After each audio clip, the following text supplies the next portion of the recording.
Bonjour à tout le monde, Torah Box. La Gemara raconte deux petites histoires très sympathiques. On va prendre quelque chose d'extraordinaire pour nous. Il y a un pauvre qui vient voir un jour Rabbi Nechemia et lui dit: Rab, j'ai faim, j'ai pas de quoi manger. Rabbi Nechemia il dit au pauvre: qu'est-ce que tu as l'habitude de manger toi avant? Le pauvre il lui répond: moi j'avais l'habitude de manger de la viande grasse et du vieux vin. Alors le Rab il répond: je suis vraiment désolé baba, mais moi là j'ai un plat de lentilles, prends et mange. Le pauvre illico presto, il prend le plat de lentilles, il mange. Et quelques instants après, boum, il meurt. Il meurt. La Gemara a dit: ben quelque part sa mort c'est un petit peu de sa faute à ce pauvre, parce qu'il s'est habitué toute sa vie à manger des plats, des mets trop raffinés, donc c'est de sa faute. La Gemara elle raconte une deuxième histoire. Un pauvre qui vient voir un jour Rava. Il lui dit: Rav, j'ai faim, donne-moi à manger. Rava il demande au pauvre, il dit: dis-moi qu'est-ce que je peux te donner à manger, qu'est-ce que tu avais l'habitude de manger toi? Et alors le pauvre il lui répond: moi quand j'étais riche, j'avais l'habitude de manger une poule farcie et du vieux vin, Rothschild 1940, une bombe. Alors Rava il lui dit: écoute, il y a un problème avec toi. Tu crois pas que tu exagères un petit peu?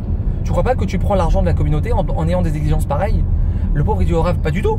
Moi je prends de l'argent de personne, je prends la nourriture de personne, je prends la nourriture du Boré Olam, du créateur du monde, je prends la nourriture de personne. Et il lui ramène un pasouk. Le pauvre il ramène un pasouk au Rav et il lui dit: c'est marqué dans le Teilim. Enichol elecha isaberu. Les yeux ils sont tournés vers toi Hachem. Vada noten lahem, et toi tu leur donnes. Et torchlam beito, leur nourriture chacun selon ses besoins de manière individuelle. Chacun selon ses besoins. Donc moi la nourriture que je demande, je la prends du Boré Olam, je la prends du créateur du monde, je la prends de personne, qu'est-ce que tu veux? À l'instant où il termine sa phrase, le pauvre, la sœur de Rava qui n'avait pas vu son frère depuis 13 ans, elle arrive avec un festin pour fêter les retrouvailles, avec poule farcie, du vieux vin, des mets incroyables.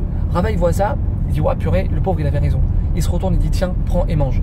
Les commentateurs ils posent la question, ils disent: comment ça se fait qu'Akadosh Baruch Hu il a pas fait un miracle au premier pauvre? Pourquoi le premier pauvre il a dû être obligé de manger un plat de lentilles et il est mort? Pourquoi il n'a pas fait un miracle Hachem? Répondent nos commentateurs quelque chose d'exceptionnel et quelque chose qui va beaucoup nous apporter dans notre vie de tous les jours. Parce qu'en réalité le premier pauvre il a mangé. Pourquoi il a mangé? Pas parce qu'il avait faim. Il a mangé tout de suite parce qu'il n'avait pas assez de confiance en Dieu, que Hachem allait lui donner ce dont il avait besoin. Il a mangé par manque de confiance. Le deuxième pauvre il était persuadé que Akadosh Baruch Hu, ce dont il avait besoin, Hachem il va lui donner. Et ça c'est quelque chose d'extraordinaire pour nos rabotailles, parce que il faut savoir quelque chose. Akadosh Baruch Hu il rentre dans notre vie, il solutionne nos problèmes à la mesure de notre confiance qu'on place en lui.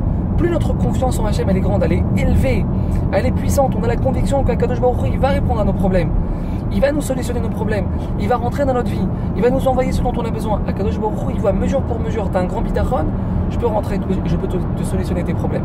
Kol tov be'atzlacha.